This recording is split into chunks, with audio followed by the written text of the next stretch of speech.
بسم الله الرحمن الرحيم تبارك الذي بيده الملك وهو على كل شيء قدير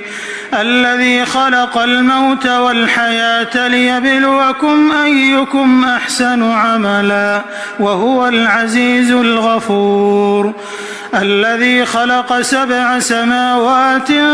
طباقا ما ترى في خلق الرحمن من تفاوت فارجع البصر هل ترى من فطور ثم ارجع البصر كرتين ينقلب إليك البصر خاسئا وهو حسير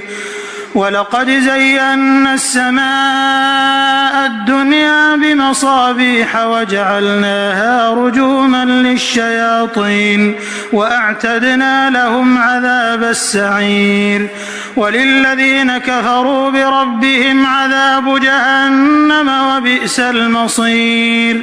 إذا ألقوا فيها سمعوا لها شهيقا وهي تفور تكاد تميز من الغيظ كلما ألقي فيها فوج سألهم خزنتها ألم يأتكم نذير قالوا بلى قد جاءنا نذير فكذبنا وقلنا ما نزل الله من شيء إن أنتم إلا في ضلال كبير وقالوا لو كنا نسمع أو نعقل ما كنا في أصحاب السعير فاعترفوا بذنبهم فسحقا لأصحاب السعير إن الذين يخشون ربهم بالغيب لهم مغفرة وأجر كبير وأسروا قولكم أو اجهروا به إنه عليم بذات الصدور ألا يعلم من خلق وهو اللطيف الخبير هو الذي جعل لكم الأرض ذلولا فامشوا في مناكبها وكلوا من رزقه وإليه النشور أأمنتم من في السماء أن يخسف بكم الأرض فإذا هي تمور أم أمنتم من في السماء أن يرسل عليكم حاصبا فستعلمون كيف نذير ولقد كذب الذين من قبلهم فكيف كان نكير أولم يروا إلى الطير فوقهم صافات ويقبضن ما يمسكهن إلا الرحمن إنه بكل شيء بصير أمن هذا الذي هو جند لكم ينصركم من دون الرحمن إن الكافرون إلا في غرور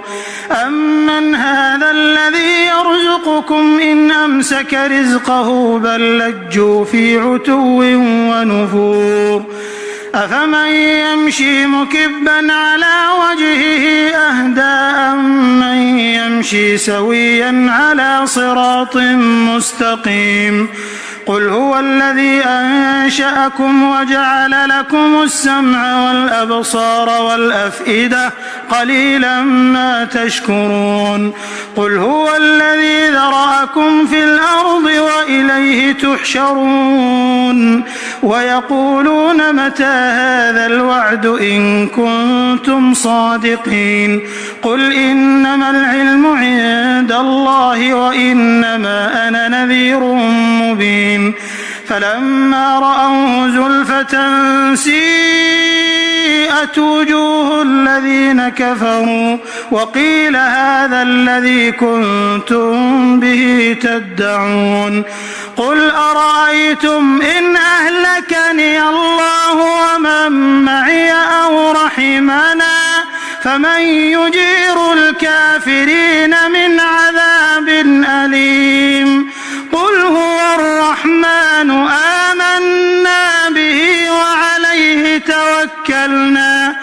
فستعلمون من هو في ضلال مبين قل أرأيتم إن أصبح ماؤكم غورا فمن يأتيكم بماء